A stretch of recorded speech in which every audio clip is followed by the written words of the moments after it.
Hello, उसने पुकारा। घर में कोई है? वह अंदर गई और उसने स्वयं को एक लिविंग रूम में पाया।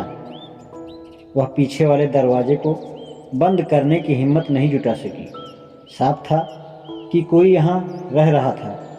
पुराने स्टोव में लकड़ी के चटखने की आवाज़ सोफ़ी को सुनाई दे रही थी। लगता था हाल ही में यहाँ कोई था।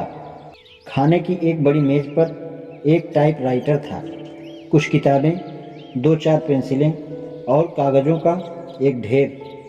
खिड़की के पास जहाँ से झील दिखलाई देती थी, दो कुर्सियाँ और एक छोटी मेज़ लगी थी। इन चीज़ों को छोड़कर और फर्नीचर नहीं के बराबर था। हालांकि एक दीवार की पूरी लंबाई में किताबें रखने के लिए शेल्फ लगी थी, जिनमें कुछ किताबें रखी थीं। ड्रावर्स की एक चेस्ट के ऊपर एक बड़ा गोल शीशा था, जिसका फ्रेम भारी पीतल का था। यह बहुत पुराना दिखता था। एक दीवार पर दो चित्र टंगे थे, जिनमें से एक सफ़ेद मकान का तैल चित्र था। यह मकान एक छोटी खिड़की के पास लाल बोट हाउस से थोड़ी दूरी पर था। घर और बोट हाउस के बीच एक ढलानदार बाग था, जिसमें सेब का एक पेड़, थोड़ी घनी झाड़ियाँ और कुछ चट्टानें थीं। बर्च के पेड़ों की घनी पंक्ति बाग के चारों ओर एक हार की तरह फैली हुई थी। पेंटिंग का शीर्षक था जरकले। उस पेंटिंग के बराबर में एक पुराना पोर्ट्रेट टंगा था, जिसमें एक व्यक्ति खिड़की के पास एक कुर्सी पर बैठा था। उसकी गोद में एक पुस्तक थी। इस चित्र में भी एक छोटी खाड़ी थी और उसकी पृष्ठभूमि में कुछ पेड़ और चट्टानें थीं। ऐसा लगता था मानो इसे कई सौ साल पहले पेंट किया गया था। चित्र का शीर्षक बर्कले थे। चित्रकार का नाम था इस्मी बेयर। बर्कले और जरकले कितना अजीब था। सोफ़ी ने अपनी छानबीन जारी रखी। लिविंग रूम में एक दरवाज़ा छोटी सी रसोई में खुलता था। किसी ने थोड़ी देर पहले ही प्लेटें साफ़ की थीं। प्लेटें और गिलास चाय के तौलिए पर एक के ऊपर एक रखे हुए थे। उनमें से कुछ पर साबुनी पानी की बूंदों की चमक अभी भी थी। फर्श पर एक टिन बाउल था, जिसमें खाने के कुछ बचे हुए टुकड़े अभी भी पड़े थे। जो भी वहाँ रहता था, उसके पास कोई पालतू जानवर था, कुत्ता या बिल्ली। सोफ़ी वापस लिविंग रूम में लौट आई। दूसरा दरवाज़ा एक बहुत छोटे बेडरूम की ओर खुलता था। बिस्तर के बराबर ही फर्श पर दो तीन कंबल और एक भारी पोटली थी। सोफ़ी ने कंबलों पर कुछ सुनहरे बाल भी ढूंढ लिए। यह तो प्रमाण था। अब सोफ़ी जान गई कि केबिन में रहने वाले एल्बर्टो नॉक्स और हर्मीज थे। लिविंग रूम में वापस आकर सोफ़ी दर्पण के सामने खड़ी हो गई। इसका शीशा धुंधला था और इसमें खरोंच लगी थी। सोफ़ी को इसमें अपनी प्रतिच्छाया धूमिल और अस्पष्ट दिखलाई दी। घर में बाथरूम में जैसे बच्चा शीशे में मुंह बनाता है, सोफ़ी भी अपना मुंह बनाने लगी। उसकी प्रतिच्छाया भी बिल्कुल वैसा ही करती थी। इससे केवल यह आशा ही की जा सकती थी। किंतु अचानक एक बेहद डरावनी घटना घटी।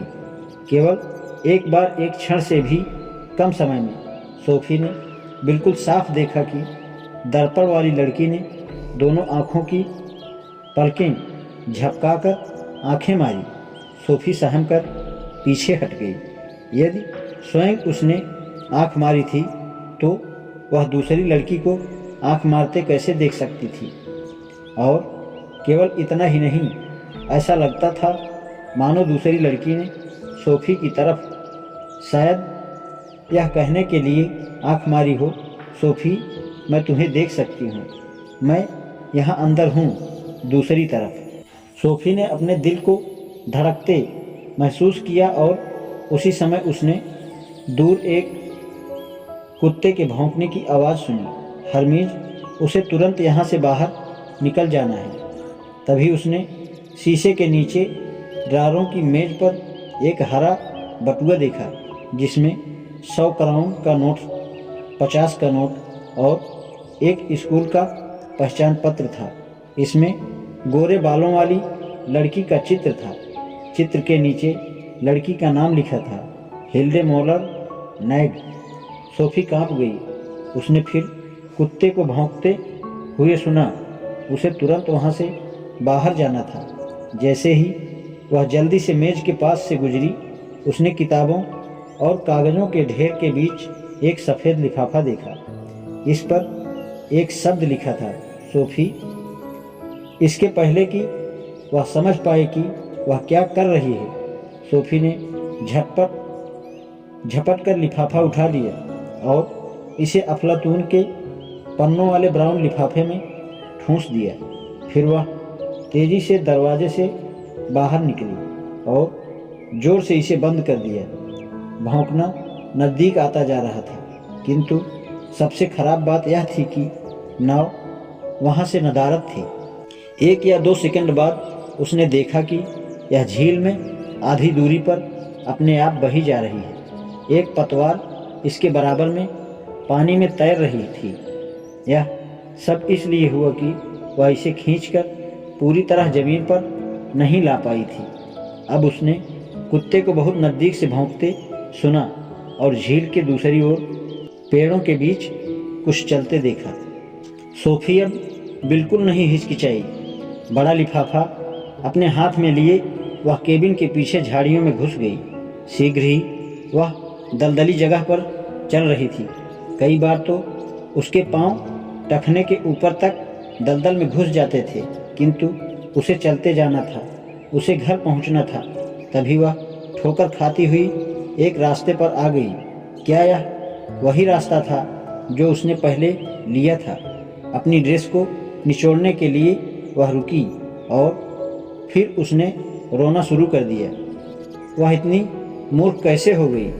सबसे खराब बात तो नाव की थी।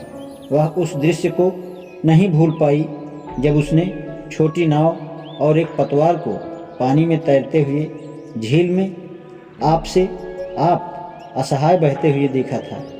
कैसी असमंजस की इतनी शर्मनाक बात थी। आज इतना ही, शेष कल। धन्यवाद।